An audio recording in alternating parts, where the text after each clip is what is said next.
What does that mean? Did I choose my mates? Were they not my goddess-given mates? Did I take them from someone else? They're true mates. My body is still vibrating with all of my emotions. I don't know what to do or who to believe anymore. So many people have told me so many things about me, but nothing adds up or makes any sense. She is just looking at me with a smile on her face, like she knows what is running through my head. Why would you be given a prophecy about me? I have nothing to do with you. I half whisper. I need to understand what I am meant to do, where I belong. You have everything to do with me, child. I am the High Witch in my coven. I hear a grumble from either Gentry or Elena. You should never have been given the title Gentry. You know as well as I that I am more powerful. She glances a look over my left shoulder. Power is not the only thing that makes a High Witch, Adriel. You choose selfishness and greed over your coven and their safety. They are witches. They should be able to defend themselves at the very least. If they can't perform that simple task, why are they even allowed to join? All witches need to learn and be taught. We are taught to work with the elements to make the world better. I am making the world better. Shifters are an abomination. They are not natural and should be removed from this earth. All three of you are mated to wolves. Clearly, it's not a mistake or an abomination. Your goddess and mine are trying to tell us something. I don't even know why I'm talking. Gentry had her full attention. They made me some kind of freak hybrid. I was given my mates. I don't know what you think the prophecy was about, but this isn't right. She's going to fight me. Her whole goal is going to be to kill me, since I'm not going to willingly help her, and I don't think she'll be able to mind control me. You are a tool and nothing more. Did you never wonder why you were never wanted? Why no one paid you any attention unless they needed something from you? She smiles an evil smile, knowing her insults hit their mark. I was never wanted. My dad didn't want me. He already had his heir, and my mom died, bringing me into the world without the right help. I never had friends until Sierra. No one wanted to talk to me unless they needed help with assignments or they were being bullied by Kaylee. That's right, child. You were not meant to be here. You are not meant for any of this. You are not designed to handle these powers even now. You can't do something as simple as control your element and release these wolves from my control. Your mates have left you here to deal with me on your own. You were never theirs. They only succumbed to the call of your power, nothing more. Hot tears are streaming down my face. I know she's trying to hurt me, to distract me, but I can't help hearing her words and feeling their truth. Did I somehow trick them into being my mates? Is that why I have the twins and Oliver? Oh, goddess. What if I did take them from their given mate because I was too selfish to be without the three of them? I can feel my ribs constricting around my heart. The shallow breaths hurt. I love them, all three of them, with everything in me, and I don't even know if it's real. She raises her arm in a flowy pattern. I can see she's going to cast, like she's moving in slow motion. Something about the movement is familiar, but I don't know why. I'm mesmerized by the dance and the swirls of color in the air in front of her. No, not colors, just one color, green. Everything with her has been green. Her dress is made of a long and heavy green fabric with runes inlaid in a deeper green shade. It's almost as if they were branded into the fabric. Green. What does green mean? Why is everything about her green? Then something hits me. You. I don't shout, but I am heard loud and clear. It's your grimoire I found in the library. What? Skylar, what are you talking about? Gentry and Elena say together. I found a dark green grimoire in Lucas's library. I thought it was odd to have a second one in the pack, and it is older than mine. How long have you been coming into the pack? I notice the storm outside our secluded space getting far worse. I hope that my mates and pack members have found safety. This is not a normal storm. It is designed to keep them all from me, to keep me alone. I still have Gentry and Elena, but they can't seem to come any nearer to me. I wonder why Adriel hasn't killed them or sent them away like the rest of my pack. Adriel just stares at me, studying, then she starts to chant a melody. It isn't happy or sad, just sound. Then I lose sight of everyone. I can only hear the melody, which slowly starts to turn into words. Beneath the azure crescent's glow, a wolf shall rise with powers to show. Born of witch's blood, a moonlit air. In her, two worlds unite, rare. From royal lineage, her path unfolds, a queen of shadows as story foretold. In choosing mate, her power blooms, their bond shall reign, the world consume. Through woods they'll roam, in shadows dance, a union strong in wild expanse. With shared dominion, races blend, their rule unbroken until time's end. What the hell was that? My words are still soft, but they break the spell on my eyes, and I can see Adriel in front of me, not moving to harm me, not walking away, just studying. I play the words over and over in my head. I don't know how I remember them, but like song lyrics, they stick and repeat on a loop. Your destiny and mine. You will now give me the power you never deserved. Why Celine chose you, an untrained, unworthy dog, to handle our greatest power, I will never understand, but you will give it to me. You've been trying to take it my whole life, haven't you? I don't know why I am surprised by this thought. Not necessarily. I wanted it before you were born. The prophecy only talks about a child, not the mother. I gasp. You came for Lucas? Did you seduce him? Did he cheat on Ava? I was the one to decipher the prophecy and figure out the child would be born in this pack and would be someone of rank. Why not start with the alpha? She shrugs like that's no big deal. I don't have to go into heat to conceive, and I didn't care if he had his Luna. What is she to me? No one would know. Michael, as the oldest child, should have been given the powers the prophecy foretold. But Lucas wasn't the carrier passing on the magic. My mom was. So it wouldn't have mattered how many kids you had with him. You never would have gotten what you wanted. Why did you keep coming back? How did you hide it? The prophecy spoke of a girl, not a boy. I was not foolish enough to believe Michael would be anything special. I needed a girl. The prophecy says the girl got to choose her mate, so I thought Michael wasn't a complete waste after all. I couldn't hide my shock. Cam and Coda were half-brothers with Michael and didn't know it. I killed their brother and she talks like he didn't matter at all. I have felt hurt and disappointment, shame and loneliness all day. Right now, though, I feel anger. Pure, blinding, white-hot anger. The storm around us rages. Lightning sears the sky and rain is pelting down, but nothing touches us inside Adriel's barrier. I am angry at Lucas for starting this whole mess, and all the adults around me just kept making emotional decisions in reaction to Adriel and Vincent and all of their bullshit without actually thinking things through. I hate Kaylee and her dad for being a part of this. She was more than likely influenced by Adriel, too. It explains a lot if she was. We have all suffered for years because Adriel wanted a power someone told her wasn't hers to wield. I am angry that even though Michael was a deck, had a reason, he wasn't wanted any more than I was, a product of selfish behavior. I am angry. No, angry doesn't even come close to describing the rage or animosity I am feeling at suffering with so many other innocent people at the center of someone else's stupidity and greed. I can feel the earth beneath me rumble. I feel the air around me press into my skin. The rain just out of my reach is fighting to get in, pelting the barrier Adriel has up. The flame under my skin is bursting to get out. It wants to take over like with Vincent and just incinerate the problem that Adriel is. I just don't think she is going to go out as easy as he did, and there was nothing easy about that. Skylar, my sweet girl, do not give in to the hate and anger. It will consume you and take control. Fight and defend, but do not give your control away. You will never get it back.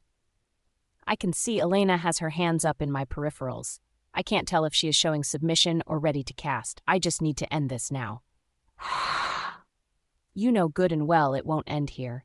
Don't let her control you too. Don't let her force you to use your magic. She lives to control it. She has never understood it is a part of her, of you, of all of us. Magic is not selfish or kind. It works with the intention of the caster. The more negative the emotion, the more energy it takes from you. She's trying to make you weak before you even begin. Gentry is making some kind of gentle swaying motion with her arm, definitely casting. It all hurts so much, I don't know if I can control it. But you are. Can't you see? She is not making the storm outside. That is a reaction to your emotions. It's all you, sweet girl. But it is getting intense out there, and we all have people we love in the storm. Think of them, ease your rage, rein in your temper. You will get your chance, but don't follow in the footsteps before you and sacrifice all that you love for something as useless as hate. Oh, goddess, no. She's right. I can feel it now that she's said it. The storm is mine, and I am hurting people with it. What was I thinking? I'm not better than Adriel. I can't let that take my focus from her either. I see what Elena meant. If I analyze her like a warrior, she is waiting for me to break down or unleash wild magic that will drain me so she can attack. I wonder if it works the same for her since she was born a full witch. I can feel the rage inside me calm the longer I process her and come up with a strategy. My wolf is giving me hints to her movements. Adriel isn't as fast as us, but I'm sure that is due to her magic use. She probably doesn't have to do any kind of hand-to-hand combat because she is so powerful. But she's never met anyone who has everything to lose and will not put self-preservation first. Give me my magic, mongrel. Baby, everyone is safe. Love, let us in. Don't fight her alone. Sweetness, we're ready to fight this to the end with you. Behind Adriel, just beyond the border of the barrier, my mates stand tall and strong, ready to back me in this. Then my brother and Sam flank them, followed by Osiston, Nicholas, Lil, Wyatt, Nathaniel, and all of the warriors who are still able to fight. Adriel doesn't see them, I hope. I think she is so locked on me, and she keeps telling me to give her the magic. I don't understand what she's even asking for, though. I can't just hand it over, and I really don't want to. The magic feels like just as big a part of me as my wolf. I wouldn't give it up any more than I would give her up. Now I have to figure out how to get rid of this stupid barrier that she's put up. I need to get them in here, and figure out how to break these rogue wolves from her control. Maybe some of them will be like the ones that helped rescue Gentry and just surrender. Or better yet, help us defeat the ones who are determined to help her. Gentry, Elena, can you move? I need to do something with this barrier. I need to let the guys in. They will make me strong enough to battle her, right? But they have to be closer, or at least on the inside of this barrier. She has us pinned in place.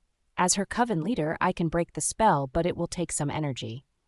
She has not behaved like a member in quite some time, but she has not ever renounced our coven. I do have some control. Like your pack members, we have an innate desire to belong to a group. Depending on what you need from us, I might be able to do something from here. Yes, they will make you stronger. Our partners always do. Elena answers my question looking out at our family. I'm sure she's looking at my dad, and as much as the mere thought of him hurts me, she is completely in love with him. I take a deep breath. The storm is mine. The magic in the air is mine. Can I use it to take out this barrier? Let's try something. I know we are kind of out of your sight, but can you see us enough to mimic moves? It will be easier than trying to talk you through a spell. We will just continue your trial-by-fire training. I nod my head. The conversation was so quick. I feel like everything I am watching is in slow motion, or I am just moving really fast. Adriel is still standing there like I am going to walk up to her and place my magic in her hands. I take another deep breath, look past her to my mates, making eye contact with each one, letting them know to be ready. Then I start to move. I start to copy Gentry's movements, and I see Elena is too. Maybe they can bolster my magic if we do it all together. A blue mist starts to form around me, and Adriel's eyes go wide. What are you doing, you stupid brat? You don't even know how to command your magic. It will never do anything properly for you. You will never learn to harness it. Don't embarrass yourself trying. She is still solely focused on me, and I will use her weakness to our advantage. She chose the wrong words if she was trying to get me to stop. Maybe if she had paid more attention to the things that really motivated and influenced me, she would know, telling me, I can't do something is not the best route to go. My mates have caught on to what we are doing and are mimicking the movements outside the barrier. The blue mist is forming around them too, creeping its way along the ground just outside her barrier.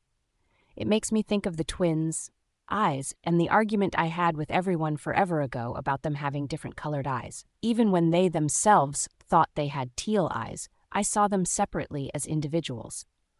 Now, though, all three of my mates share the mixed hazel eyes. I imagine our blue mist mixing with Adriel's green and consuming it. and like it always does, the magic listens to my thoughts, swirling in and out of the dense green fog, saturating the color, turning it that beautiful teal color. I smile at Adriel, more proud of myself than anything, but I'm sure it came off as taunting based on the red flashing in her eyes. I have never seen that before. I link to everyone. Then Adriel screeches. The banshee sound sends a shockwave through me, but it has no effect on me. The barriers break and wolves come charging from all directions. My senses are on overload, and yet I can sense each and every wolf in my vicinity, pack and rogues alike. We start moving, and every motion makes contact with someone trying to hurt us. My wolf has all her hackles up, but doesn't want to shift yet, just in case Adriel is waiting for the brief second of distraction. 2 wolves try to attack from each side. I have my fire magic ready to blast them, but it isn't needed. Oliver and Dakota intercept and break their necks before they get within 5 feet of me. All my guys shift one at a time around me, moving faster with the strength and speed of their wolves. No one is getting anywhere near me with the 3 of them standing guard, so I start working through my magic. Adriel has been a step or several ahead of us for far too long. I know the grimoire was planted in the Alpha Suite. I wonder what else was there. I wonder if she was able to make some other kind of connection to me or the guys, or even Ava. Biddy babe, whatever you're thinking, you need to do it now. These wolves are not staying down, even the dead ones. We need to do some kind of magic to break the spell keeping them animated, even when their heads have been broken 180 degrees. I need to know if she has some kind of connection or spell tying us to her somehow. We can't risk killing her if it will also kill us too. I need to get closer to her, make contact. I have no idea how I know this. It's just a gut feeling, but my mates will never allow that, unless we are fighting. I just move, no thoughts, explanations or second-guessing. She wasn't prepared for me, but she is faster than she appears. I jump up, aiming to get a hit in, backed by my wolf's strength. She places her hands up in a shield-like posture, and I hit an invisible force field. Then she takes a wild swing at me, so we are at least evenly matched. She's not great with hand-to-hand, and I'm not great with casting. She thrusts her hands forward, and I go flying back, only to be caught by 2 strong hands. End this, Skylar. For all of us. My eyes flick up. My dad has me cradled in his arms. He's looking down at me with no more emotion than he has ever shown me. But he spoke to me, used my name, and asked me to help the pack. My chest is heaving with shallow breaths. It's the first time he's spoken to me without hate or disgust in my life. He sets me down gently, looks at me for a brief second, and then returns to the fight, staying close to Elena. I turn my head back to Adriel, only to see a green ball of light flying at me. I put up both my hands to block it. I watch the blast explode in front of me, hitting my own invisible shield. I thank both of the goddesses for allowing my magic to be intuitive. There is still so much chaos going on around us. I keep throwing whatever my magic thinks is right at Adriel, only for her to block and throw it away like the spells are annoying little gnats. Nothing I am doing is working. What if she's right and I can't do this? She's not right, and you damn well know it. What she and you both need to get is that your mates are the linchpin. You need them to be strong enough. That's why your magic was shared amongst the 4 of you. They don't know any more than I do. They are just going to get hurt being in the line of fire. I can't let that happen. I can't lose them. And they can't lose you, and that is exactly what is going to happen if you try to stay separate from them. Adriel was never going to be strong enough for this magic because it's about trust and using it together. She never trusted her mate. Hell, she didn't even trust her own kid. Let them help you, or we are all going to die. Gentry, Elena, can you cover us? They both shout yes, not even questioning what I am asking for. Guys, I need you with me. It's time. We need to take her out together. I know they aren't far from me, and I can feel them all make contact before I have even finished my sentence. I can feel the magic radiating through us like we are a connected vein.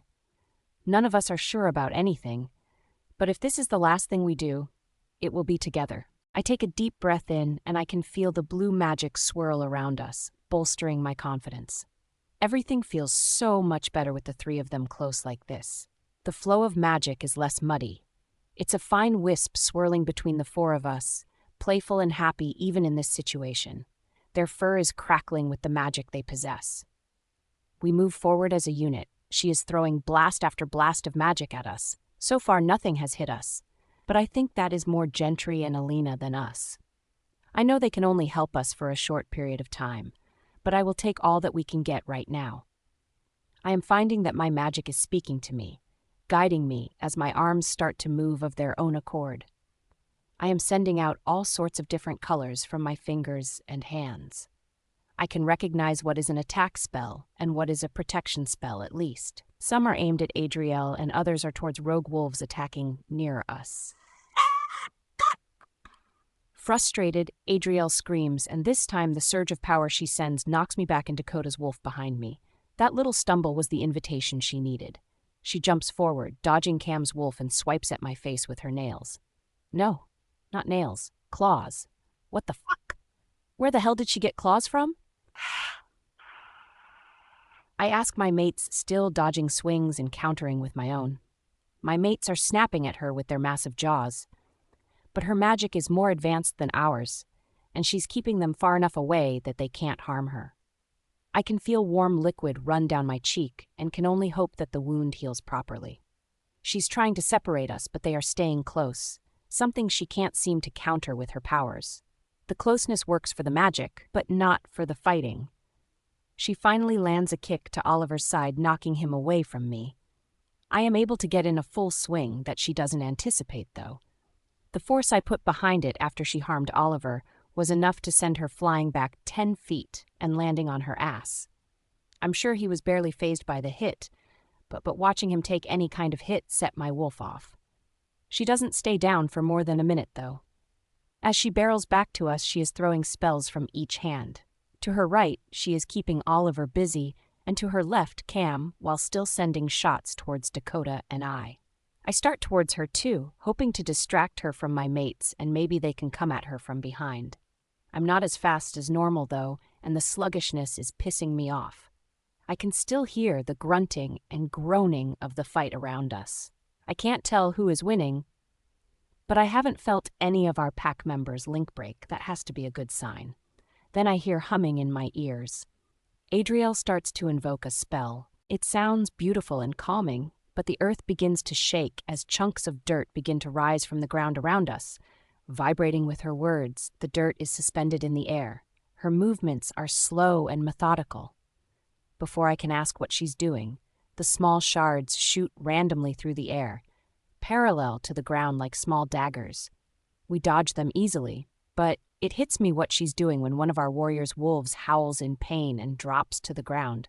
He is surrounded by crimson almost immediately. No. Oliver shouts over the link. He runs to the warrior, shifting to human mid-stride. Another of our warriors joins them. Standing over the fallen warrior, Oliver starts waving his arms, and the clods of dirt heading in his direction fall to the ground. His magic is scattered with his emotions, similar to mine with the storm. The warrior tends to our fallen, and I try to think of how to fix this. The storm. I can use the storm. My storm. I have to get Oliver on track. I've never seen him this emotional. Ever. Oliver. He's weak but alive for now. Help me trap her. The storm is mine. We need to use it to capture her. Dakota, can you help Oliver with the dirt? Oliver moves back to me, schooling his face and rounding up the flying particles as he goes. They follow him like a magnet. I can feel his anger radiating off of him. He is angry that he didn't protect a pack member, a warrior that is under his protection. Adriel keeps throwing the dirt shards our way, but nothing touches us. Dakota has shifted and is moving his hands, causing the dirt surrounding Oliver to swirl back towards Adriel. Her look of shock is something I will never forget. She begins throwing more and more earth at us. Rocks now join the debris, but Oliver is a force of his own right now, stopping the motion and putting the projectiles in Dakota's path to circle back to her. They are trapping her in the tornado of her own design. Cam shifts next to me and directs the rain from my storm into the chaos we are creating around Adriel. She has her hands up protectively, keeping the shards from harming her, but that is all she can do. Her eyes are wild with fear and determination. I wonder if she's ever had a real opponent? The water is mixing with the dirt, and the mud is beginning to splatter through her barrier, soaking every part of her. The ornate dress is becoming heavy with water and mud and weighing her down, causing her to stumble. Her arrogance is part of her downfall. The guys add more and more until all that can be seen is a deep brown sphere surrounding her. I step forward and let my fire consume me. Welcoming the protection and safety it provides my pack, my mates, and I, Cam stops the rain and stands behind me, his strong hands on my waist lending me his energy. Dakota and Oliver close the sphere in as tight to her as it can go, and I encase the whole thing in fire. The sphere heats to a bright orange like clay in a kiln, but I don't stop there. I want to guarantee she can't hurt anyone else ever again. She can go back to her goddess and be dealt with. Oliver and Dakota each touch a shoulder, and I can feel their energy blending with mine. The flame coming off of us is white hot. Then the sphere bursts into millions of tiny little pieces. I wonder for only a brief second if we actually got rid of her, or if she somehow escaped in the moments we couldn't see her, until rogue wolves started dropping left and right.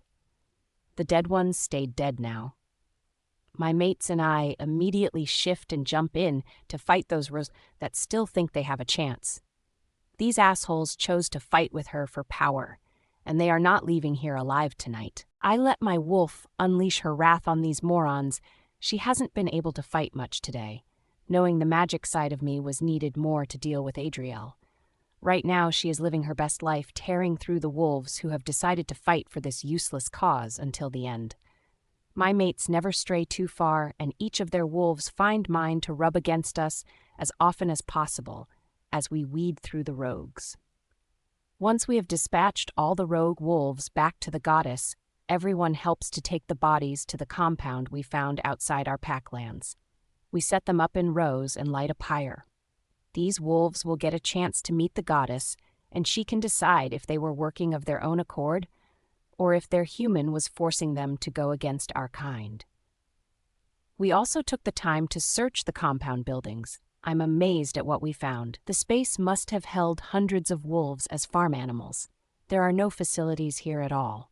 No beds, no bathrooms, no kitchens, nothing. I'm sure the only reason it doesn't smell like a toilet is because she kept them in their wolf forms, and they had a whole forest to use. She really didn't give a shot about these wolves that were following her and Vincent, thinking they would have a better life. They weren't cared for at all. Maybe that's why they fought so hard. They felt like they needed to prove themselves for her to give them affection, or they felt stuck and betrayed. Either way, they were angry, and our pack was the only place to take out that anger. Oliver, Cam, Coda, and I all climb in the truck together. I lean my forehead on the cool window. The exhaustion hit me all at once. I need to check on Sierra and Gina, and we should probably check in quickly with everyone, but I just want to be with you guys right now. Is that bad? No, sweetness, it's not. I just want you right now, too. But I guess I can share you with these two if I have to. Dakota pretends to huff, and it makes me smile. I was not done with you in the greenhouse when we were so rudely interrupted. Oh, shut! The greenhouse, the pack house, all of our memories, they're gone. I didn't even think about that until now. The entire ranked street was completely demolished with the attack. Tears fill my eyes at the loss. Oliver wraps an arm around me and slides into the center of the bench seat. Don't worry, babe. We'll make new memories, and I'm sure there's things that are salvageable. And besides, Cam looks at us from the rearview mirror. We can do what we always joked about with Mom. I tilt my head in confusion. What's that? Dakota laughs. I forgot about that. It would be perfect, especially now. What are you two talking about? I turn to Oliver when they say nothing. What are they talking about? He just shrugs, and now I know they are up to something. Oliver can't lie to me, so saying nothing at all is his way of keeping their secret. Cam cleverly changes the subject. So did I hear you right? Gina is pregnant too? I roll my eyes, but give in. If it was really important, they would say. They'll tell me when they are ready. I think so, but I have no idea for sure. The moon goddess talked to me and suggested heavily that they both might be, and I should be careful with them. Sierra thought so before I said anything, but it is really early. Her scent has changed, though. At least I can smell a change. As far as Gina, who knows, and her scent is the same. We weren't even sure if she would be able to carry pups because of Mike. He was rough with her. It was awful. I really hope so, though. They all deserve this good news after everything we have gone through. What about you, Biddy? What about me? What kind of news would be good news for you after all of this? Oliver laces his fingers with mine. I look over at him and every hormone in my body lights up suddenly. Right in this moment, a shower and the three of you naked would make me very happy. My boldness is new and it shows on his face, but I can't take them for granted anymore. We have all been too close to death too many times to not say what we want and need from each other. Without warning, he pulls me into his lap, and I can hear Cam and Coda groan from the front seat when I kiss him. I run my fingers through his gritty mess of hair and deepen the kiss. There is just something so hot about the fact that they are all covered in dirt and grime and whatever else because they were helping to keep the pack safe. I pull back and look into his eyes, the four colors swirling together, but his chocolate brown is most prominent. I am so lucky to have the three of them. He grips my hips tighter and pulls my whole body closer to him. I can feel every hard line in his body. We might not get to the shower part if you keep looking at me like that, babe. Is that so? What about if I do this? I lean back and reach for Coda's shirt, pulling him sideways. Coda melts into the kiss, cupping the back of my head and exploring my mouth gently with his tongue. Definitely not showering before we take you. You might not make it out of this truck. Oliver grinds me into him again and a small whimper escapes my lips. Somebody tell me why I always have to drive? Cam complains behind me, making me giggle into Dakota's lips. Because you are what we lovingly call a control freak, bro. Coda says against my lips, but we shouldn't leave him out, sweetness. He places sweet feather-light kisses in between each word.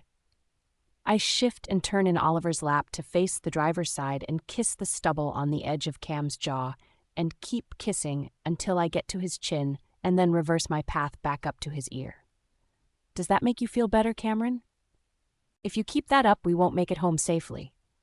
He clears his throat but doesn't move away from me. Well, we can't have that. I need you all in one piece.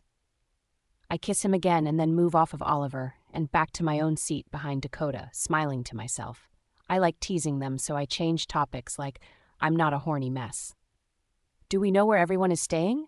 I know there are a few houses still intact, and I feel bad, but I also want to be a little selfish and have one for ourselves. First, cuck block, much man. Oliver groans and adjusts himself. Second, it's not selfish, it's practical. As much as people would love to have us all with them at the gym while we figure this out, they also would never leave us alone. We would have to be on all the time. That's why Mom and Dad had the rules about who could be on which floors at the pack house and keeping the greenhouse completely private. It was so they could have moments away from everyone, even if they were only small bits of time. Dakota's tone is just as strained as Oliver's, but they are both trying to rein it in. It makes me smile. All right, I just want time alone with you guys, whatever that means, I say as we pull up. But first, I practically jump from the truck before it's in park as Oliver tries to grab me. I use Sierra running at us as a distraction. She launches herself into my arms, which is a sight, I'm sure. Oh, wow, you and your mates need to go find a dark corner for all of that sexual tension. She giggles in my ear, making a point to take a deep breath in. I ignore her comment and look at her closely, like I should be able to detect a change in her after being apart. How are you feeling? She laughs. Not much different than a few hours ago. You're going to be as bad as Sam, aren't you? And all the rest of the guys. I giggle at her. This is so exciting. It feels so good to have something to smile about. I'm fine. I was able to get in touch with Mom. Her and Dad will be here in a few days and will more than likely overstay their welcome. She playfully rolls her eyes. I know how close she is with them, and they are amazing. I wouldn't want anyone else here with her and Gina. Can you blame them, though? This is so exciting. I pull her in for another hug. Well, it won't be just me for long with the way your mates are looking at you right now. She looks pointedly over my shoulder, and I follow. They look like alphas observing a scene, but to those of us who really know them, they are wound up tight. I don't know why I am in a teasing mood all of a sudden, but making them wait a little longer seems like the best course of action right now. Stop. I haven't even had my heat yet, and for once I would really like something about me to be normal and not happen early. I bury my face in my hands, feeling bad about feeling so selfish. I want kids, but not yet. I feel like we haven't stopped to breathe since we have been here. There is so much more we still need to do to put the pack back together. What about you is normal? Gina asks as her and Lil walk up and hug us both. 'Cause from where I'm standing, normal isn't even in your vocabulary. I told her her mates look like they want nothing more than to knock her up, but she doesn't want to hear that yet. Yeah, you have 3 of them. That's 3 times the chances. I'm surprised you aren't pregnant now. Lil bumps my shoulder with a big eating grin. Everything else happened early. Why not your heat? And aren't you like part witch? They don't need to go into heat, remember? Gina shrugs. I grimace. So not helping. Oliver comes up behind me and wraps his arms around my shoulders. Why are you giving Biddy a panic attack? What are you 4 up to? Just his smell has me relaxing. Gina waves her hand in front of my flat stomach. We're taking bets on when the future alpha will be conceived. It's making her squirm. They all giggle. So much for girls sticking together. At a choking sound behind me, I look up. I don't know if I've ever seen Oliver's face go slack. As the realization dawns on him, I couldn't help but laugh. He's not ready for any of this either. Good. Come on, big guy, let's go get everyone settled. Then I need a shower and a nap, I think. The rest of the day was a blur of moving people into the homes that were still standing. We did our best to cluster everyone for now. I'm just so glad that we didn't have pups and our older members to deal with. They were all still safe in the Alpha King's care, but that was going to be my next project. We need to bring our pack members home. This war zone needs to be turned back into a home. We will do all of those things, Tiny, but first you said you wanted a bath and a nap. I slapped my hand over my mouth. Did I say that out loud? We need to do one more check to make sure everyone is covered. Dakota pinches my lips with his fingers. Enough, you have done enough. We are not under any imminent threat. All your warriors are fed and happy. All of your friends have left to go take a well-earned break. You have been switched to fight mode for too long. I don't think you even know where the off switch is. Let's go. He tries to turn me around. But Cam throws me over his shoulder. No buts, Skylar. You are ours for the rest of the night, and let's be honest, all day tomorrow. But I try again, propping my hands on Cam's butt to push myself up. Crack! Ow! What the hell? I squeal. I can't see who smacked my ass, but all 3 of them are laughing. That might actually leave a mark. For about 5 minutes, you're an alpha. It's still my favorite sight. Oliver groans and I roll my eyes just before I am thrown back in the truck. Wait, where are we going? All the houses are within walking distance. Not ours. We told you. Boundaries are really important. This is one we are making and you are not getting a choice in. Why is Cam's assertiveness giving me goosebumps down my arms? Okay, so where exactly is our place? I am ignored. We are driving through the wilderness. I love our packlands. We have so much area that is protected and won't ever be built on. It just lives in its natural state. Not manicured and trimmed up to fit the public demands. I lean on Oliver's shoulder and let myself drift off. It's finally over. It's been 20 minutes and no one will answer my question. We have talked about all kinds of things, just not our destination. We have talked about finding a time to see Mina, Xander, and Oscar and their new pup, because, in all reality, we can't leave until our pack is put back together. We talked about improvements that we want to make since we are building so many things from the ground up. They did finally let me in on their plan for the pack house. When they were younger, they used to joke with Ava and Lucas about making one giant house for all of them to live in together, since they were together all the time anyway. They would spend at least 4 nights a week at the pack house. They want to do just that. Turn our street into one massive pack house, with all of the ranked families getting an area to themselves and also having a place for visiting guests. They were more excited about the idea of lots of pups running around together than I ever would have thought boys could be. It just made me smile. I'm still not interested in being a mom at 17, but it doesn't scare me with the three of them. I really need to talk to Alpha Reggie about that whole thing too. I'm hoping that Elena will be a big part of helping me through having pups. It's so weird to think that I will have a mother figure now. I wonder if she wants kids of her own. I wonder if Dad will be around more now that he has a mate again. I don't know if that makes me happy or sad.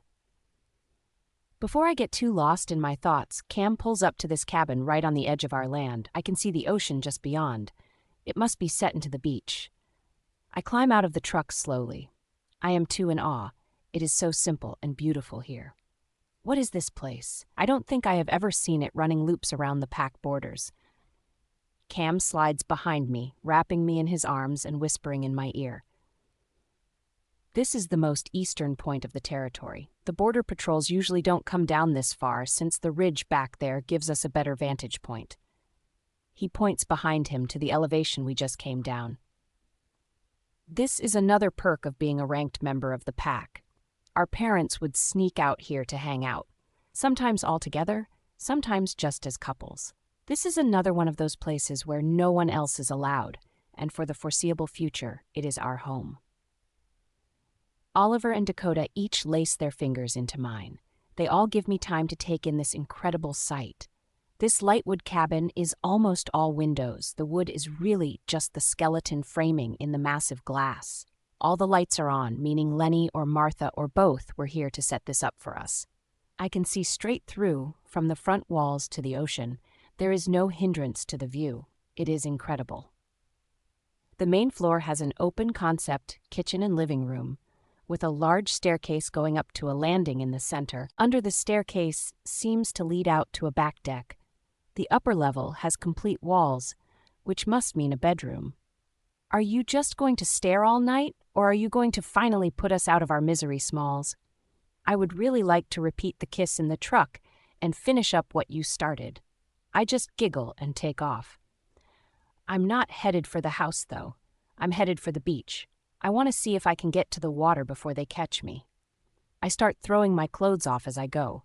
I could just shift, but I don't even know if I remember how to shred my clothes shifting or not.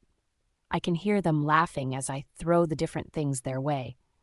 I let all my insecurities go and tear my sports bra off and then my panties. The satisfying groan I hear and the faster steps I hear behind me tell me they are all in to have some fun in the water. I get about 3 steps into the water when I am scooped up, but we don't stop. I am hauled in, clinging to Oliver's arms. You can't outrun us for long, baby. You gave us that superpower. The deep throaty growl in my ear sends a shiver down my spine. We spend the next several weeks helping everyone get settled and then making plans. Alpha Reggie and Luna Ann came out to help, and I couldn't have been more excited to see anyone. He brought the same contractors that worked on the castle improvements. We came up with plans and they toured the territory. We actually found out that Adriel targeted the central part of the pack, knowing where the pack house was located, thanks to Kevin. There was definitely a path of destruction that we needed to fix, but not as much damage as we feared. The guys and I decided to divide the planning so more got done. Lil, Sam, Sierra, and I were in charge of the school and training grounds. We decided on a dorm like the one we had at Elite Training attached to the training grounds. We want the trials to continue here and to be an outpost for training warriors. That is one thing that I thank the goddess every day for. Our warriors have always been well trained, and we have always required everyone to have basic defensive skills in their human form, and when they get their wolves, they train too. I have also been in close contact with Olympia, who happened to get lumped in with our warriors during the fight and managed to not get harmed. She is determined to do better than her father with her pack. I think I had more fun redesigning the pups' training grounds. I wanted them to have their own place after all of the traumatic events they went through with our last one. I may have added more obstacles for them to have to get past in our games. I also made plans to have a dorm for any of the pups of warriors who lost their parents in this fight or have parents out on a mission. Losing pack members is hard, but warriors put their lives on the line to keep the pack safe and their pups are sometimes left to their own devices. They were some of the most disadvantaged before. When Ava and Lucas were in charge, there was a home for them if a family member wasn't available to take them in, but they had the bare minimum, and I only found out recently it was Kevin who was in charge of taking care of their needs, meaning he gave them nothing, pocketed any other funds that were meant to help. That will never happen again on my watch. They will be loved by the pack their parents are protecting. I am still waiting to hear the final list of warriors lost. Several took hard hits and bites that were magically enhanced, and their healing time is much longer than it should have been. Elena and Gentry have been helping our healers while teaching me some basic healing skills. I hope I will have very little use for them in the future, but there is always some threat lurking, so it's good to have. And let's be honest, my friends and I aren't exactly careful when we train. Just the thought of getting back to training after years of torment and the hijacking of lives gives me the chills. Mateo and Oliver take the northern half of the territory. More homes are on this side of the land. The elevation in the center of the pack gives us an easy divide. It is cooler on the northern side, so it's better for homes than crops. Dakota and Cam take the southern half, where our crops and farms are more plentiful. We work as a leadership group in the evenings, designing the pack center on the plateau of the central elevation of the pack. I am hoping that we can bring back pack members by the end of the month. I have this need for everyone to be home and safe. Ava laughed at me when I asked her about that, like having the pack divided up is making my skin crawl. Oh, sweet girl, you may be an alpha, but you are this pack's Luna too. You have a connection to them the boys never will. They have an innate need to protect everyone, but you will feel everyone. All their emotions, their happiness and sorrow. You are the light that holds the pack together. That is why the Luna is so important. How can she be both an alpha and a Luna? Lil asks across the table. We are having a rare girls' day. Our boys are working with Alpha Reggie, Osiston, and Nicholas, getting supplies in and organized. Sam and Mateo have figured out that their now showing mates won't stay out of anything unless all the girls are forced to sit on the sidelines too. So here we are. It is so cute to see the little bumps in their stomach start to develop, and no matter how many looks people give me when I get excited for my friends, I am still hoping to have some more time to be just me. Ava pulls me from my thoughts. How has she been able to do anything in her life? She's special, that's how she's both a wolf and a witch. She's a leader and a team player. She is an alpha and she is a Luna. Speaking of which, I think we should do a Luna ceremony when everyone gets back. I know that your alpha aura is the strongest, but it will bond the pack after all of this. So much has happened since we sent everyone away. We lost Lucas and gained 4 alphas in the process. They will be so excited you have joined the boys. Yes! I want you in a dress. Finally! Sierra claps her hands. I have been in a dress. You missed out because I was on assignment. I point at her. Yeah. But those pictures and the guys' reactions were epic. I would like to see a live reaction. Wait, how do you know what their reactions were? I have my hand halfway to my mouth, suspending a chip with salsa dangerously over my lap. I may have snuck into their camp. It was not new or an unusual thing, actually. They all snuck around like any other large mass of teenagers would. We were just hanging out, actually, and a text came through to Mateo because Xander is not societal. Now, the reactions make total sense. Then it was funny because they were so extreme towards someone they claimed was just a friend or a beta, so you're close. What did they do? Gina leans forward, eating this gossip up. I've only known them since we got back, and anyone with eyes could see all 3 of them were in love with her. Honestly, it was pretty much the same before, but everyone was so young, and all of them were scared of the mate word. Our little Sky here had all of them wrapped around her finger the minute she bested them on the training field. We all start laughing. They didn't even notice me before you showed up. It's all your fault. I threw my napkin at her. Nah, they would have caught on eventually. It just happened a little faster with me. I still watched the videos of your birthday when we went shopping. I thought your head was going to explode when I brought out the first hideous dress. It was so big and poofy, you looked like a porcelain doll. She scrolls her phone and starts handing it around. I haven't forgotten this day, but I don't remember their reactions being this dramatic. She takes her phone back and flips to something else, and then hands it around. It's a video from the lake at the Alpha King's castle. They are all just goofing around when Mateo gets a message. He stares at the screen, then almost drops the phone as he scrolls. "What the fuck?" he asks the air, which gets the attention of the others who huddle around him. All their faces go slack. Then Sam's glowing smile breaks across his face. "Yes, go little bit. You guys are f***ed. She looks like that around all those hoity rich bastards. She's never coming back. They know she can fight. They know she's smart, and now," he whistles, "she's a prize. At least she's with Xander. They look good together. I can tell by the look on his face that he is messing with them, but the rest of them are so serious." Mateo looks like he might puke. Oliver went completely rigid behind him. Dakota has his jaw on the floor and looks like he might cry, and Cam is pissed. If he were a dragon, there would be flames shooting out of his nose. I'm going to kill him if he lays a hand on her. Cam growls and Sam slaps his shoulder. Hate to break it to you, but that's his hand around her waist, holding her real tight. And if she's meant to stay close to him all night, then that is probably going to be what you will see in every picture. You should have grown a set when she was still with us. There's more, but I pause it. I look up at Sierra. What the hell is this? Why have I never seen this before? First, don't shoot the messenger. And second, you cannot be that blind. They were all in love with you, even Sam. But we are not talking about that because he is mine and my wolf is already territorial about him. This kid is making it worse. I'm so glad it's quick, though. I was talking to Elena, and humans take like a whole year to grow a baby. Bleh, I'm 2 months into my 6-month stint. I can't imagine all these hormones for a year. Gina threw a cucumber in her mouth. Yeah, I about ripped Mateo's head off this morning for putting a glass down too loud on the counter, and then I cried for 30 minutes for yelling at him. He thinks it's hilarious, which makes me want to punch him even more. I am less emotional around you all. We all start laughing again. We were all over the moon when the pack doctor confirmed that she is pregnant, and everything looks healthy and completely normal. That is the female bond you have.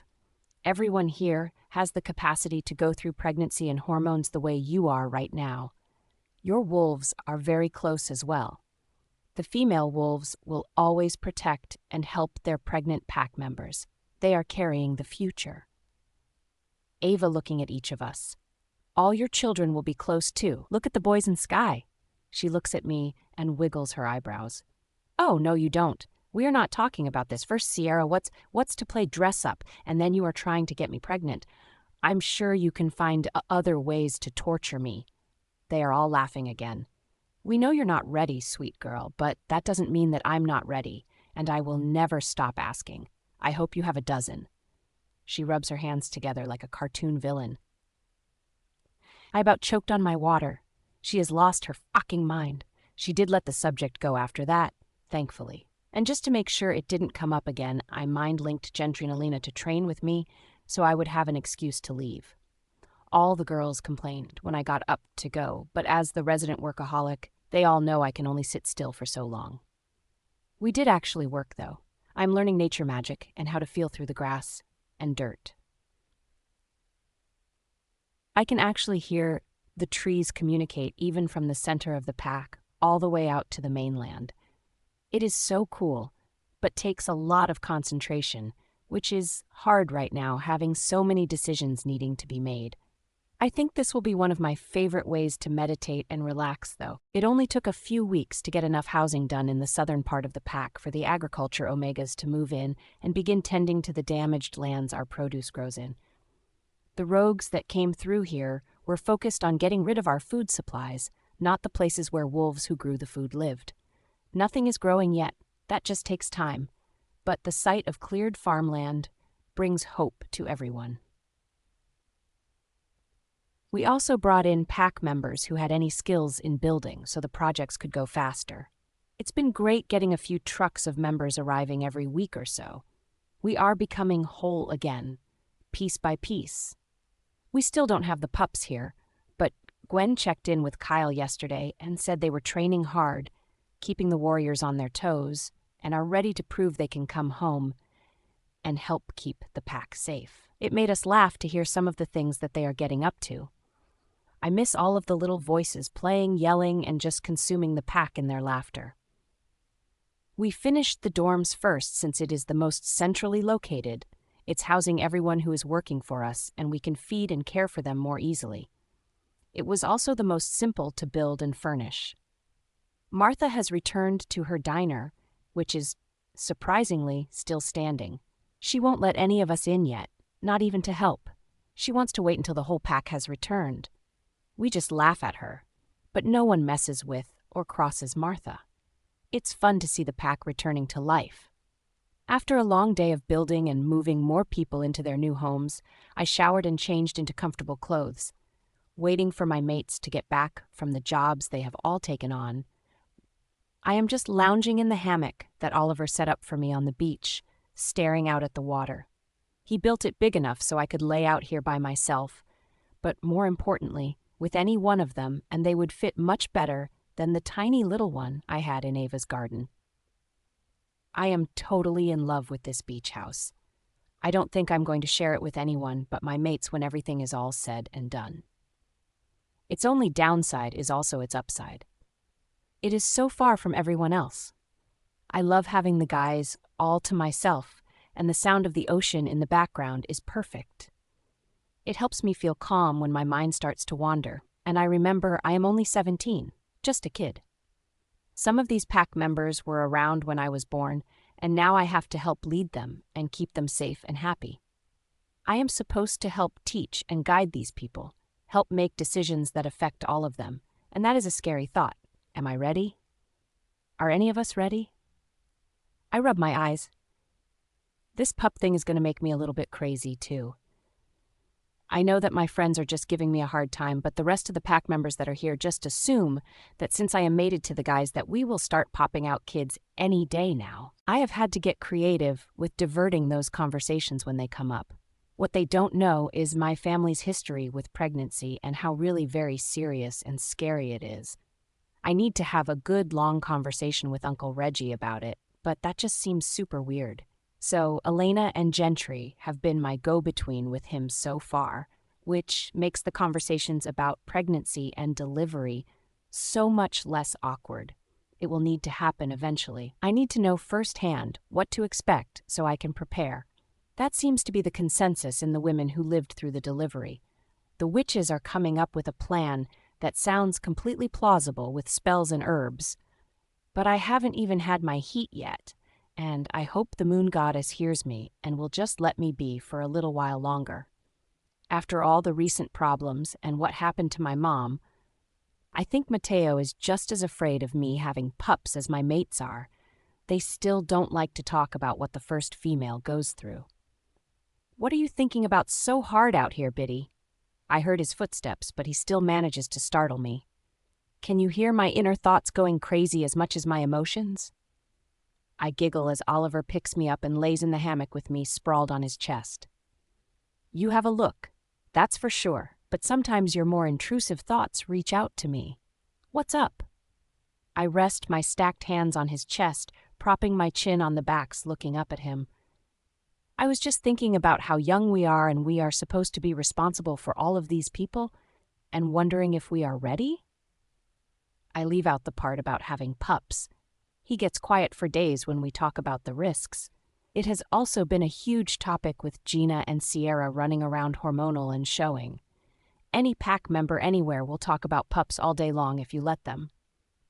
I don't know if anyone is ready for this, really. Even if you are born into it like Cam and Coda. At least they knew what the expectation was. I know I was planning on being the next Gamma, protecting the Luna and maybe hopefully becoming one of her best friends. I didn't plan on falling in love with her and then getting lucky enough to be one of her mates. My breath caught. You were in love with me before we were mates? His rumbling laugh shook my whole body. According to everyone else, it was obvious. Apparently, I was only good at hiding it from you. I thought you might be mated to the twins. That match seemed pretty cut and dry. So I figured when I found my mate, it wouldn't be a problem because that part of my focus would belong to her. Turns out the moon goddess likes me a little and gave me to you along with the twins. He wrapped his big arms around my waist, holding me close. When did you know you had feelings for me? It's been years, and he never said a thing. I guess I understand why, kind of. We all thought that maybe the attraction was because you were the only other female in our group since Sam and Sierra hit it off immediately. You were one of us. It wasn't about status for you. Then the trials came, and that was seriously the second worst experience of my life. I broke one of the chair handles in the Alpha's box. What? What do you mean? He laughed again. Yeah, none of us did well watching you go through trials even though we knew what was going to happen. Lucas gave us a heads up right before the trial started. Now, I think it was to keep us in our seats and not to try and jump in to save you. Then the threat came and you had that scare in Ava's room. I knew the moment I kissed you I was fucked. There was going to be no other girl for me. His stormy eyes swirled with emotion, looking at me but not seeing me. Then the night of the mating ball happened. That was the absolute worst moment for me, for all of us really, but I got to you first. He took another deep, slow breath, and it shuddered out, but didn't look away from me. You couldn't open your eyes, and there was blood everywhere, and you told me to just let you die. Tears rolled out of his eyes as he took a shuddering breath under me. I almost didn't get to you in time. He squeezed my hips and pressed me tighter to him, like he was back in that moment and couldn't let me go. I sat up quickly, straddling his torso. Cupping both of his cheeks in my hands, I forced him to look at me. What was your response to that? I raised my eyebrows. Never. It was almost a whisper. You did get to me in time, and you are the reason I am still here. I give him a gentle kiss, putting all of my feelings for him into it. But I don't linger. He needs to process this too. He growls low, pulls me back in, and he deepens the kiss, but it isn't hurried or dominating like usual. I want him to feel what I feel for him through this kiss. I have no idea how he feels my emotions, but I think about opening that pathway and my wolf is reaching out to his, strengthening their bond. Soon the kiss turns from sweet to needy. My hands rake through his thick hair as his hands run under my shirt up my back. I gasp and pull away. I can't help it. My scars are a part of me. I'm not ashamed of them anymore, but something about them being touched pulls me out of whatever moment I am in. Then a thought dawns on me. Why did you never know what Kaylee was doing to me? Since you seem to be in tune with my more extreme emotions. He doesn't pull away or drop his hands. He actually starts to trace them more.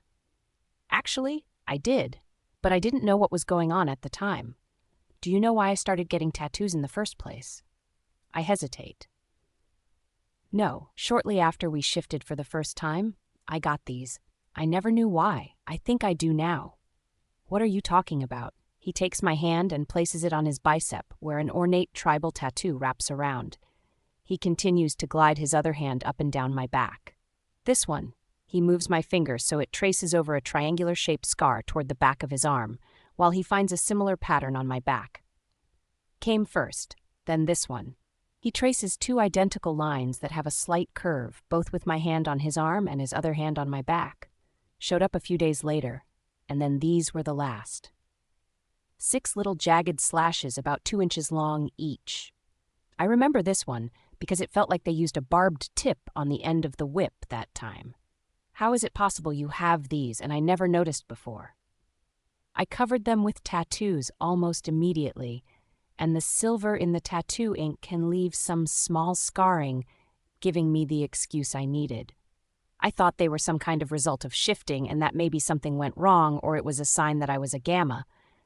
But just like the asthma attack I got when you were in Lucas's office, hearing about going to warrior training, or when you stopped breathing when Ava told you about the threat made to the pack, it was a sign that you needed me and I wasn't where I needed to be. His eyes start to fill up again. He keeps tracing my scars. If I had paid better attention to the gifts the goddess gave me, maybe you wouldn't have gone through the things you did. He closes his eyes and lets the tears fall. Hey, look at me. I keep my voice gentle, but it's a fight. Even dead, Kaylee is causing me problems with my mate. Stop. Now. You were exactly where you were supposed to be. Just like me. As much as it sucked, and I would never wish to go through it again. Had I not, I never would have ended up here with you now. We all had to go through everything we did so we could take out Adrielle and Vincent. There was no way around the life experience that we had to have to do that, and we all had to walk our own paths. You are perfect for me, just like this. I let go of him to take off my shirt. I have stopped wearing underwear and bras when I am here. I'm tired of them getting ripped off by them being too in a hurry to do it right. His throat closes audibly and he chokes for a second. All of this is just for you and Cameron and Dakota. There is no other way we would be all together. Now kiss me before I slap you silly. He does not hesitate to follow instructions. He laced our fingers together and walked me to the double doors before opening to a massive open concept room. What is this?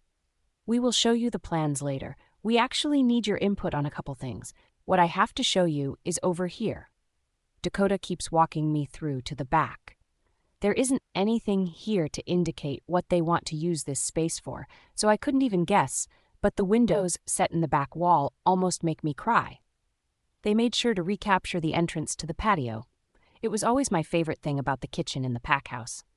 But we don't stop here like I assumed. He keeps pulling me along, his grin getting wider as we go. What are you up to? Me? Why would I be up to anything? He just winks and takes a few more large steps. I'm starting to have to jog to keep up. He's so excited to show me whatever it is. Okay, Skylar, close your eyes. Oh, damn, he is serious.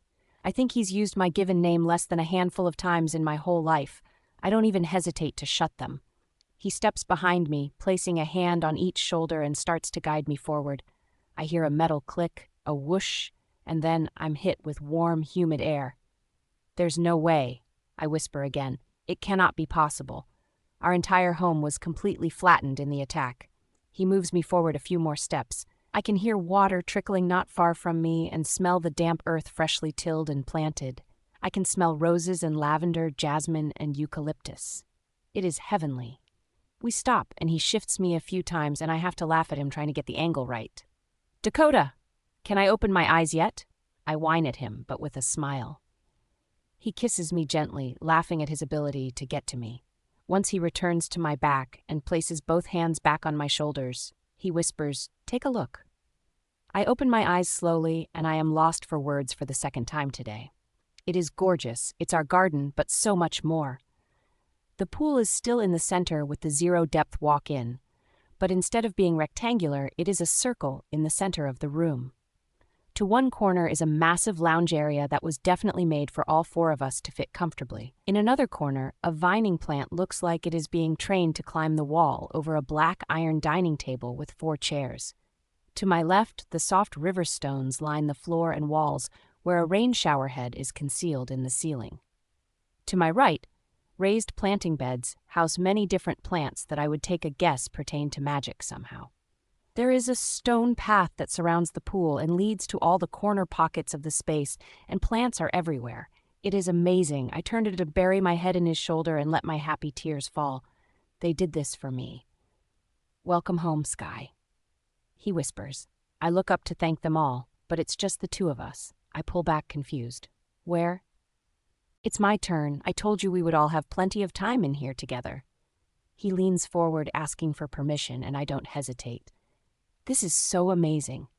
I can't wait to share it with them all, but I can give Coda his time. Epilogue 1, Sky's 18th birthday. Why are you not ready yet? Sierra yells at me from the door of my bedroom. What are you talking about? I have been ready. What else is there to do? I look down at myself. I have the dress she chose, the hairstyle and makeup we have practiced at least 3 times this week. I had to beg Sam to keep her busy to give me some peace. He took it like a man and told her he wanted to redecorate the boys' rooms. Their second son is due in just a few months, and Sam has actually been holding her off from redecorating since the baby stuff shouldn't really change in his opinion. I agree with him, but I will never say that out loud to my best friend. She has been extra moody with this pregnancy. Ugh!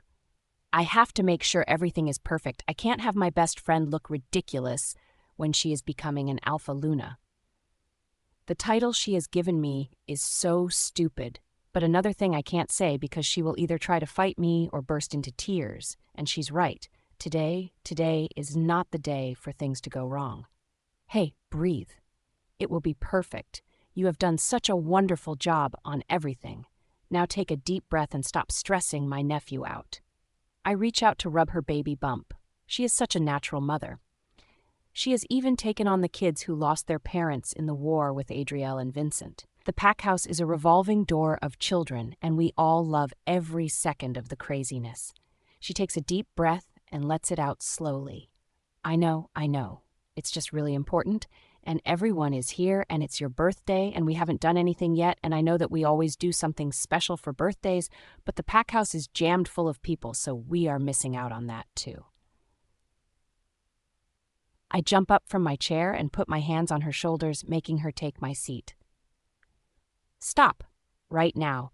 Don't make me alpha command you. It will be perfect. Everything you do is always amazing. And we are doing something for my birthday. It's just a little different than normal. Everyone agreed that this was the best day for everything to happen. I turn 18. There's a full moon tonight. We have the Luna ceremony. It's all supposed to happen tonight, and everyone will stick around for a couple days, and then we will have the house to ourselves, and we can sit by the pool and grill burgers to your little pregnant heart's content. Silas, no. Your mother is going to kill you and then me, and not necessarily in that order. We hear the yell from outside, and both of us rush to the balcony. I love this view. The way the guys designed the pack house is perfect. The U-shaped design has the main common areas in the middle and the living spaces on either side. We are in the west wing on the top floor, and I have a balcony that takes up the whole wall that overlooks the massive pool we have in the back. The rest of our Alpha Suite has windows that overlook the central courtyard or the forest that surrounds the pack house and my greenhouse. Just as we get to the edge of the balcony, I see Silas take a running jump from one side of the massive waterfall that circulates the pool water to the other side. The boy is only 6 months old and already a handful. He has scaled everything that is possible to climb, and he learned to walk and run on the same day. It takes all of us just to keep track of him. Sam is running after him, screaming about keeping his clothes clean and really wanting to be alive to see him reach at least 5. We are both laughing hysterically. There is no way either of them come out of this chase clean. I told Sam those were his clothes for the ceremony, and he had to stay clean or else he was sleeping with the pups in the dorms for the foreseeable future. She giggles, holding her tummy. Even I know you wouldn't dress Silas until about 30 seconds before he has to run down the aisle. How does Sam not know that? Men are stupid. She shrugs. I think Gina is having just as much trouble with Mac, but he knows how important today is for you. That boy's sense of duty for his beta blood is stronger than yours ever was. I would send him after Silas if their communication skills were as advanced as their physical ones. She laughs again. Okay, we really do have to head down. Is there really something I am missing, or were you just being dramatic? I walk away from her a little and do a spin. I don't bother looking in the mirror. She's better than any piece of glass at making me look my best. I have this gorgeous white gown that has all the pizzazz Sierra thinks it needs, but it is still my simple style.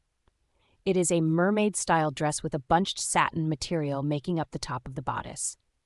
The rest of the dress material is a matte white hanging from the satin, hugging all my curves in the right places. The bunched satin continues over my shoulders and crisscrosses between my shoulder blades, and wraps back around the front, creating this sexy wrap look.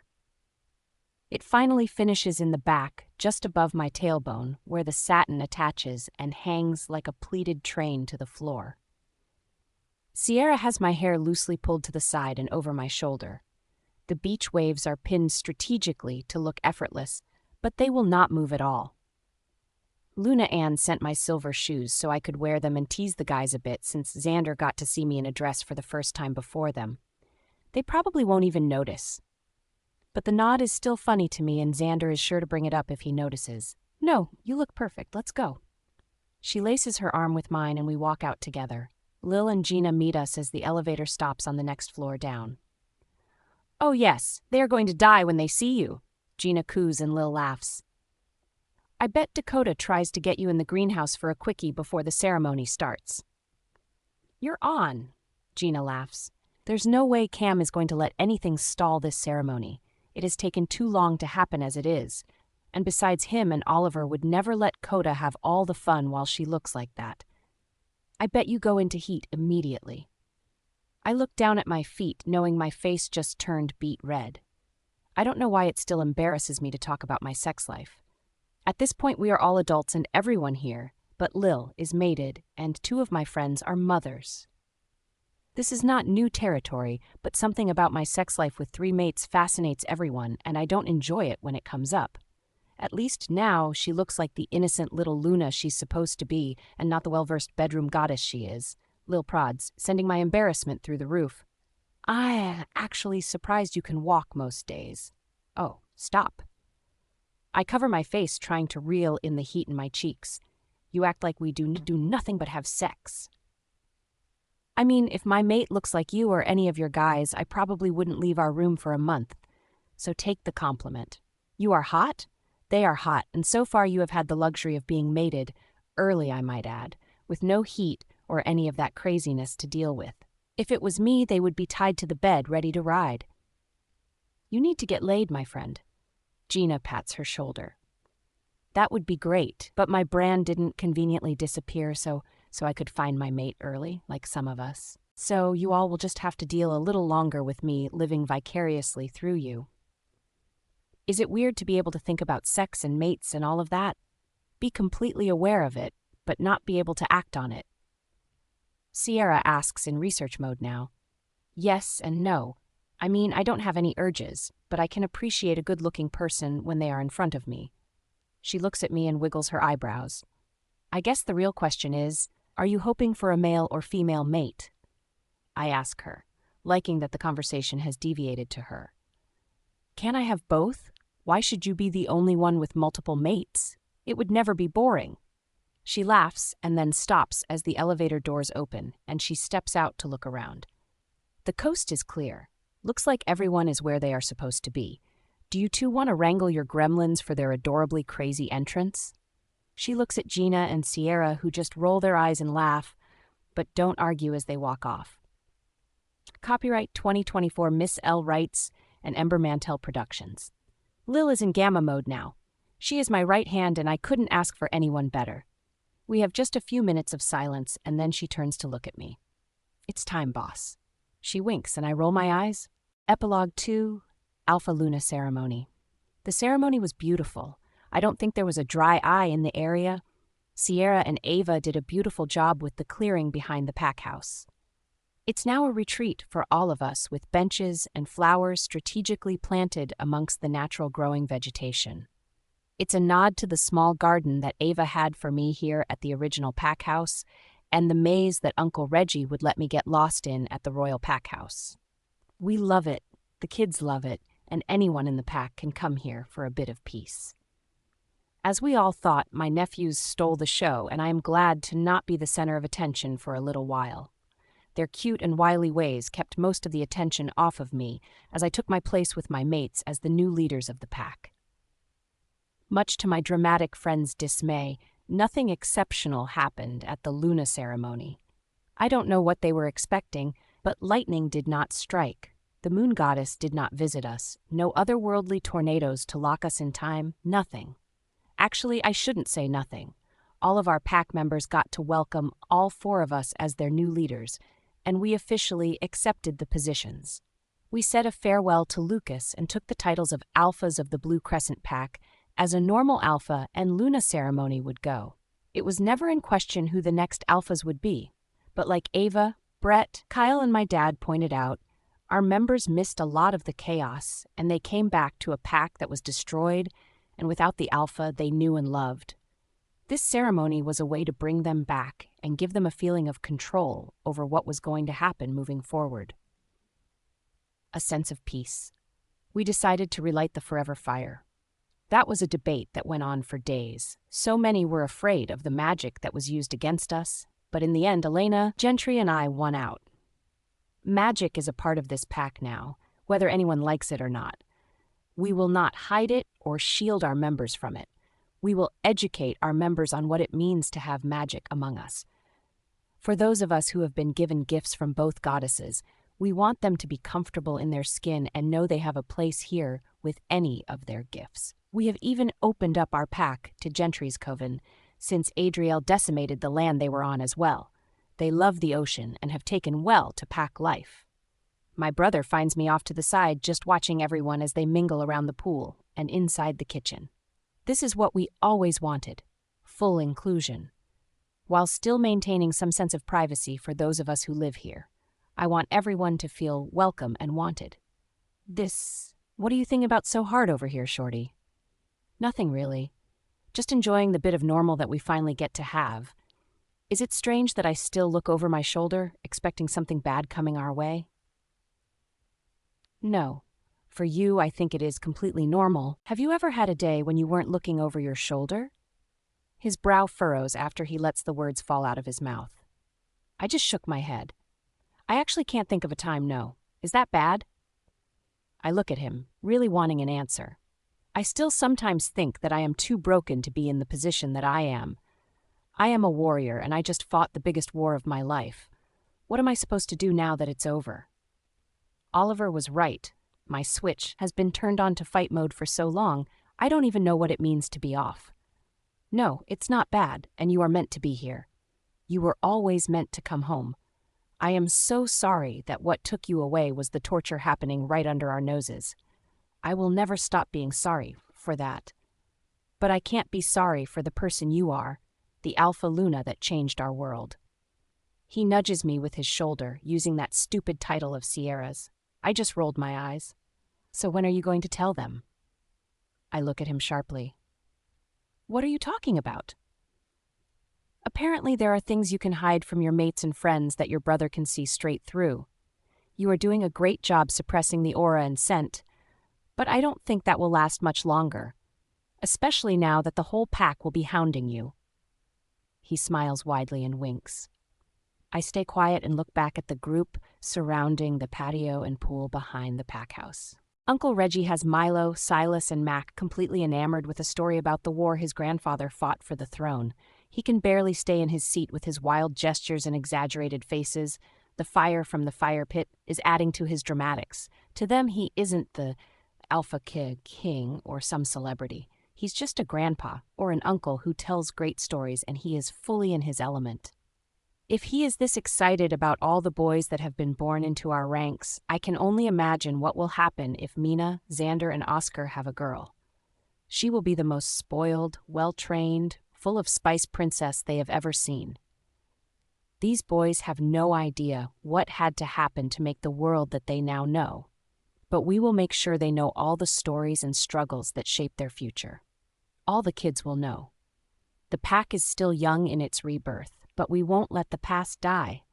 Our goal is to make sure that none of our offspring make the same mistakes the generations before them did. Are you avoiding the question, little sis, or are you still in denial? He laughs at me. I'm not sure what you are talking about. I wink at him and walk toward my mates, who are all looking extra handsome with their different levels of dress down from their suits. They all lost their ties almost immediately, and the top buttons on the collars were let loose, showing off the little peekaboo tattoos crawling across their collarbones. It's one of my favorites looks on all three of them. Just a hint of danger, hidden under controlled class. Dakota offers me a glass of champagne, but I shake my head. I have one more announcement to make, and then I am tired, and I think I am going to turn in early.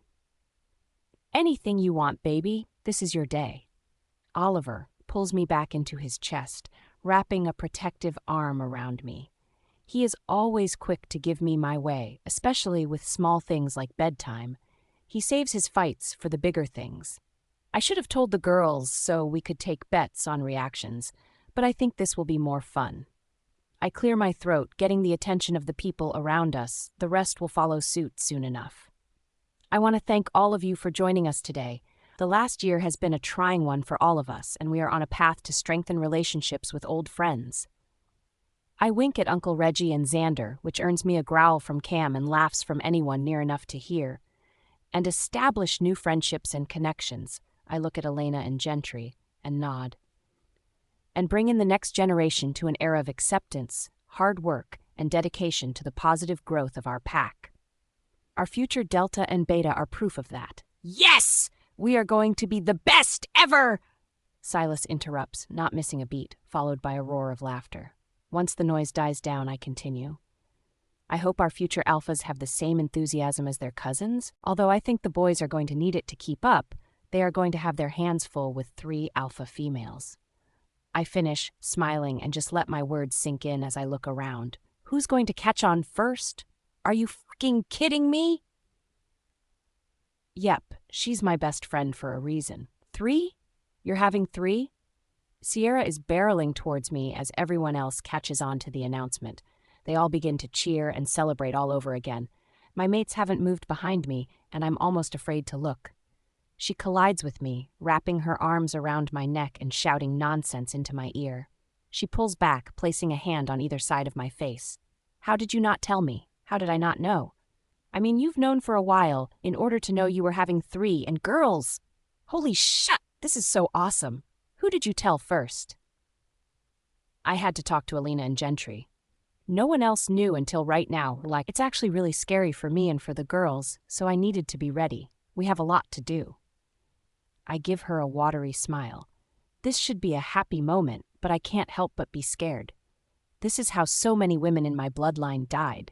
It seems so archaic with all the medical advancements we have, but it's the magic part that science can't always overcome, and I am scared, but excited all at the same time, and I know I won't do it alone. She kisses me on the forehead, then steps back. We'll talk more about this tomorrow. She turns to run at Sam, I'm sure crying again. This hormone is no joke. Before I can even think about her fast retreat, I am scooped up and carried away. Oliver's honey scent doesn't surprise me as I bury my face in his neck to calm my nerves. We obviously need to talk, and they aren't going to wait until later, and no one will question it after my announcement. The warmth and humidity of our greenhouse hit me like a warm blanket, and I relax immediately. They brought me to my safe space, and they know I am afraid to have kids after what happened to my mom. But they want me to spell it out for them. I can feel it. Oliver sits me on the enormous lounge bed we have, and they all stand in front of me, waiting. I'm going to need you to repeat that little declaration with very clear words, Tiny. I just smiled at all of them. I thought I was very clear, Cameron. I am pregnant with triplet girls. You guys are in trouble. I let out a giggle as Dakota dropped to his knees in front of me. Really? He whispers. I grab both his cheeks. Really? I give him a gentle kiss. Then he jumps up and spins around. I'm going to be a dad. We're going to be dads. He stops. I'm going to throw up. He goes pale and sits next to me, then lays in my lap. I giggle again, then look at my 2 serious mates. Are you both okay with this? I'm worried they are more like me and think we are too young for all of this. Baby, love. They kneel and say together. Sometimes I think Oliver is more Cam's twin than Coda. We are worried about you. Are you okay with this? We didn't even talk about it or plan for it. I don't even really know how it happened. You haven't had your heat yet. Cam doesn't usually ramble. It's how I know he's nervous.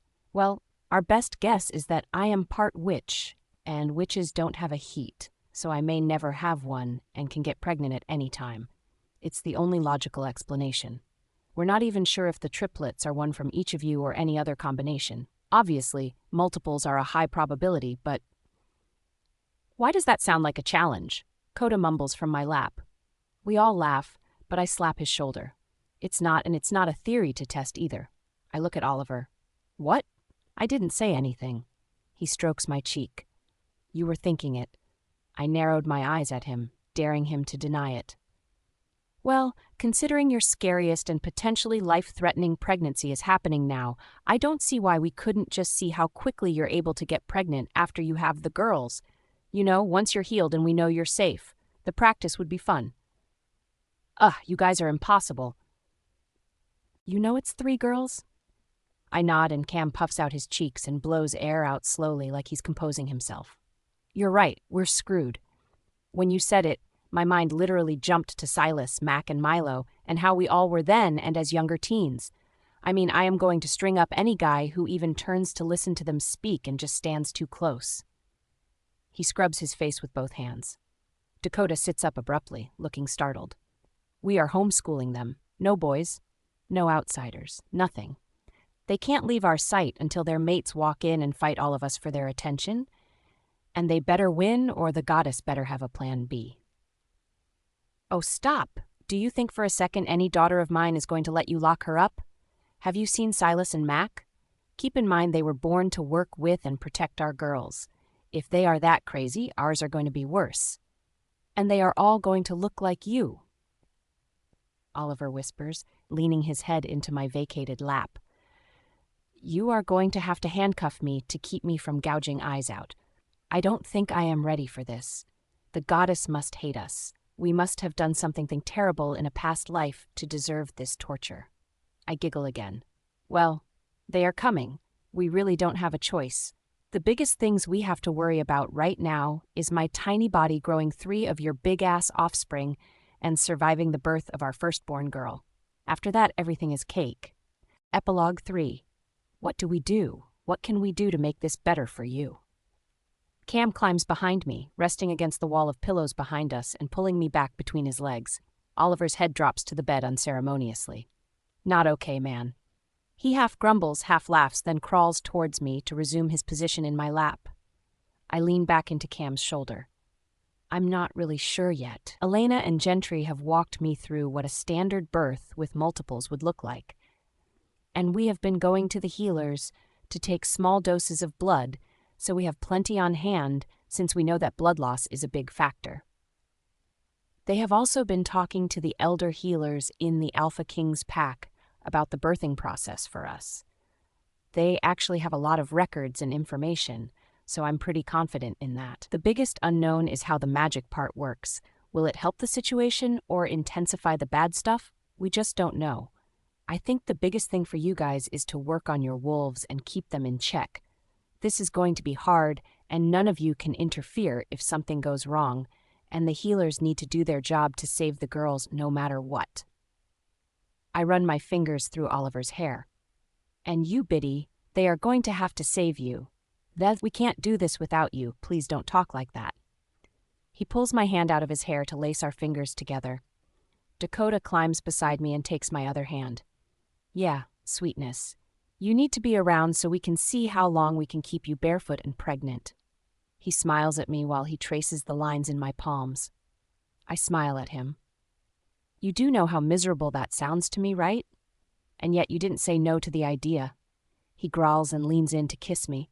Did we tell you how beautiful you look today? He whispers against my lips. I think so, maybe once or twice. I smile and lean in again. Cam kisses my shoulder. So fucking beautiful. I think it's time this dress came off, though. You are way too overdressed for what we have in mind. Oliver rolls over and slides the delicate silk off of one shoulder and then the other, making room for Cameron at my neck and exposing my breasts. I thought these might be getting bigger. He looks up at me through his lashes with a devilish grin. You are perfect, but I'm not going to complain about more of you to share. He attacks one nupple, making me jump back into Cam's arms with a squeal. Ah, Oliver? Someone else massages the other.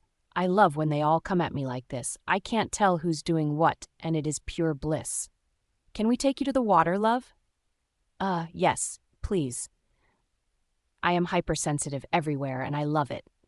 I may not be as opposed to this whole pregnancy thing after all, but I will never say that to them out loud. They think it will keep me here in the pack and not out working and handling pack business or working with Xander and Reggie in the royal pack. They have a rude awakening coming, but I'll wait to explain that when they are done with all of this delicious torture. Dakota! What? Is it time? Should I get the guys? Let's go. He runs into our shared office and scoops me from my chair. Put me down, idiot. I laugh at him, but he doesn't put me on my feet. He sets me gently back in my chair. Trust me, you will know when it's time, but I do need you. I have to pee and I can't get out of this squishy chair by myself. We both laugh as he picks me up a little more gently this time. I can walk. I'm actually supposed to walk as much as possible. Copyright 2024, Miss L. Wrights and Ember Mantle Productions. Yeah, but you're actually letting us help you. I'm gonna milk this for all it's worth. He kisses my temple. They have been super sweet and attentive through this whole thing. I blame the 3 very active girls growing in my stomach right now, but my emotions have been all over the place, which is normal according to everyone. But I hate every second of the outbursts. I have cried over a log being wrong in the fire pit, gotten angry because a shirt was the wrong shade of blue. We discovered early that my magic is attached to the emotions I am having, and I torched Oliver's shorts after I couldn't get a jar lid open. I dropped the jar on the counter and clenched my fists, knowing I was being irrational, but not in control, and flames shot out and set his clothes on fire. Thank the goddess he's fast. And they all thought it was hilarious, until water started spraying out of every faucet on our floor with my crying when I thought I hurt him. It was ridiculous. My wolf has been in mama mode too. She gives me updates on the girls from her perspective, which is interesting.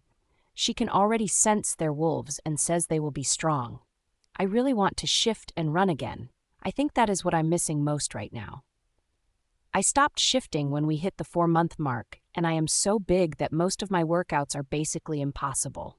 I mean, walking is okay, once I am in an upright position, but even that simple action is tough. I just feel sluggish and slow, and it makes me sad and angry all at the same time. We are in a wait-and-watch situation too because of the multiples. Ava said she went into labor at 5 months with the boys. Everyone started watching me like a ticking time bomb when we hit the 5-month mark after she made that announcement. Every time I open my mouth to speak, the reaction is basically the same as Dakota's right now. I feel like the boy who cried wolf.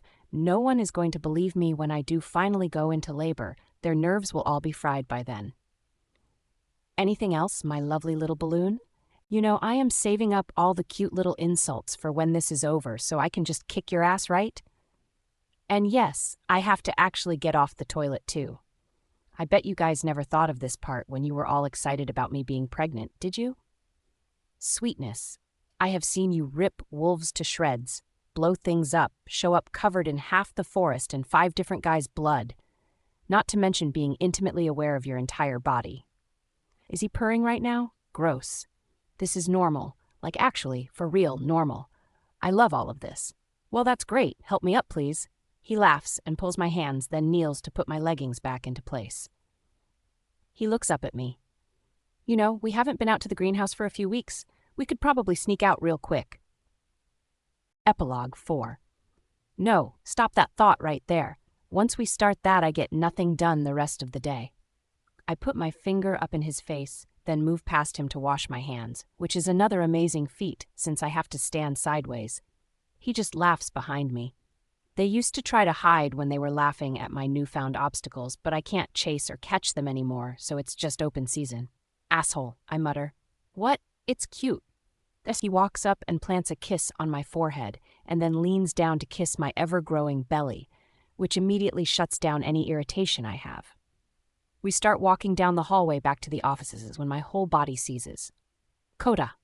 I choke out, sinking to my knees. Everything is in slow motion. He runs to me. I hear Oliver yell my name from somewhere behind me. Someone scoops me up, but my vision is blurred. We are moving. Whoever has me is running, but this haze at the edge of my vision is making it hard to focus. People are talking, and I think I am talking back, but it's like being locked in my head. I don't know if I am in control right now. On the table, a female voice says stern, but calm. The closer you are to her, the better she will feel, but I will not hesitate to remove you if you become a danger to anyone in this room, including yourselves. Is that understood, alphas? Damn, I like her. I need her around all the time. Movements. I feel my body being moved and adjusted, first my arms, then my legs. I still can't see through the fog or move on my own. What's happening? I can't see. Is everything okay? My wolf responds. Yes, I pulled you back to lessen the pain. You are aware enough to keep your mates from being annoying, but far enough in your mind that you can withstand the process. Are the girls okay? Why is it so painful? Your magic is trying not to divide. It may be intuitive for you, but it isn't sentient. It doesn't understand that you are producing your children, And with that, they get a piece of your magic. Your magic is resisting being siphoned off. It's a defense. It's fighting back. How do you know that? Why didn't we know that before? Is this why all the women in my family have had trouble with birthing? I didn't know until now. I'm sorry, child. I wish we could have known sooner. I'm not sure why it's something that isn't in the healer's notes. We should look at that when this is over. You are doing so wonderful, though. Look. I shift my focus from my wolf and blink my eyes a few times to get them to focus. There you are, babe. I'm glad you're back. Look what you did. Oliver tilts his arms and I can see he's holding a little pile of blankets. What? My brain is still fuzzy. What happened? Where am I? My voice is scratchy as I look around, still feeling slow and confused. Love, you are so amazing. Cam also has a smile pile of blankets. Take a deep breath, sweetness. What do you smell? I'm confused, but do what he says. I inhale and take in their spicy, comforting scents. The cinnamon, citrus, and honey wash over me and I feel my mind settling. Then I get it. A new scent hits me. It's floral and light, a clean, vibrant scent. No, wait, scents. 3 distinct scents. Jasmine and rose and juniper, all coming from them. What is that? Who is that? I ask, trying to sit up, but finding my body does not like the motion one bit. Why do I feel like I got hit by a train?